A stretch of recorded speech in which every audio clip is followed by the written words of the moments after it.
no Wi-Fi. Eu vivo no meu tempo, que a morte é inevitável. O barraco é pequeno, mas é bastante agradável. Querer voar mesmo sem asa é sabedoria. É arrancar sorriso de onde não tem alegria. Saber que meu barraco pode se tornar mansão. Eu vi feito um banquete só com um pedaço de pão. Saber que minha caneta fez de mim um bom poeta. Que a rima bem escrita me tirou da bicicleta. O meu frevo tá banda, várias patrícias bola. A rua tá quebrada, muito mais que não chora, mais tarde é sorriso. E ontem fui tirado, tá onde? Casa bagunçada, a calcinha na estante. Eu nem me lembro o que aconteceu.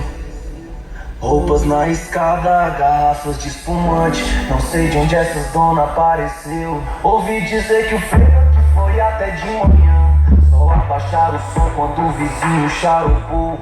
Botaram até o wifi na casinha do Satã. E quando assobiei, meu cachorro nem acordou. Hoje essa chala tá do banho, essa dona tá louca.